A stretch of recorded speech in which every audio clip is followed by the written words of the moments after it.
Hello guys, আসসালামু আলাইকুম। আশা করি তোমরা সবাই ভালো আছো। তো আমিও ভালো আছি। তো আমি কিন্তু আজকে যাব হলো বিআরডিসিতে। আমার এই সাইকেলটি নিয়ে আমি আর তুহিন কিন্তু রওনা দিব বিআরডিসির উদ্দেশ্যে। তো আগের বারও কিন্তু আমি বিআরডিসিতে গিয়েছিলাম। আগের বার একা গিয়েছিলাম, তার জন্য কোনো মজা হয়নি, এর জন্য তুহিনকে নিয়ে নিলাম। তুহিন আর আমি কিন্তু এখন বিআরডিসির উদ্দেশ্যে রওনা দিয়ে দিলাম। আর আমাদের এখান থেকে বিআরডিসিতে যেতে লাগে মাত্র 5 মিনিট। তো তো এই বিআরডিসিটা হলো গাজীপুর কাশিমপুরে অবস্থিত। কাশিমপুরে এসে কিন্তু তোমরা বিআরডিসিটা দেখতে পারবা। অবশেষে আমরা বিআরডিসি গেটের সামনে এসে পড়লাম। আর এখান দিয়ে প্রবেশ করে ভিতরে চলে গেলাম। আর এখানে কিন্তু সবুজ শ্যামল জায়গা, আর সেই জায়গা জুড়েই কিন্তু কৃষির উপর অনেক পরিচালনা করা হয়। আর এখানে কিন্তু ফল ফ্রুটও বিক্রি করা হয়। আর আমি আর তুহিন ছবি তোলার জন্য কিন্তু আরো ভিতরে চলে গেলাম। আর সামনে নাকি একটা ঘুষাপ আছে। আর এখানে কিন্তু ফল যেমন চাষ করা হয়, সাপ চাষ করা হয় না, তবুও কিন্তু এখানে সাপ অনেক দেখা যায়। আর আমি আর তুহিন ফাঁকা রাস্তা পেয়ে কিন্তু গল্প করতে করতে কিন্তু এখন চলে যাব আরো ভিতরে। আর ওখানে নাকি একটা ঘুষাপ ছিল। তো তোমাদের দেখার জন্য কিন্তু আমি একটু জুম করলাম।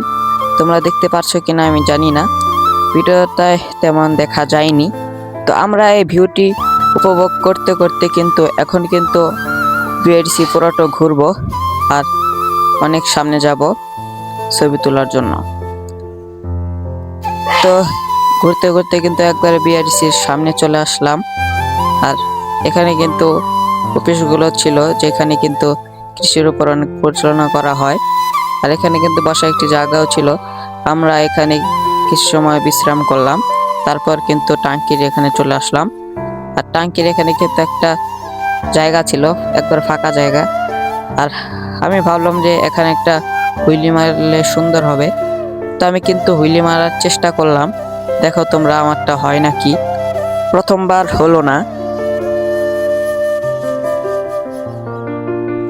দ্বিতীয়বারও তেমন একটা হলো না, তৃতীয়বার কিছু একটা হয়েছে। তো আমি এখানে এসে একটু পেরেছি। তারপর কিন্তু আমরা এখন সাইকেল নিয়ে কিন্তু এখন বাসার উদ্দেশ্যে রওনা দিব। তো আজকের ভিডিওটা এই পর্যন্তই, দেখা হবে অন্য কোনো ভিডিওতে। আর তোমরা যারা আমার চ্যানেলটি এখনো সাবস্ক্রাইব করো নাই, লাইক করো নাই, শেয়ার করো নাই, কমেন্ট করো নাই, জলদি জলদি কিন্তু তোমরা আমার ভিডিওতে কমেন্ট করে দাও। আর আমি কিন্তু ভিডিও করি বেশি দিন হয় না, কয়েকদিন ধরেই কিন্তু আমি ভিডিও শুরু করেছি। আর আমার খুব কষ্ট লাগে, তোমরা ভিডিও দেখো কিন্তু ভিডিওতে লাইক সাবস্ক্রাইব করো না। প্লিজ আমার কাছে রিকোয়েস্ট, তোমরা কষ্ট করে হলেও লাইক সাবস্ক্রাইব করে দিও, তাতে আমার একটু লাভ হবে।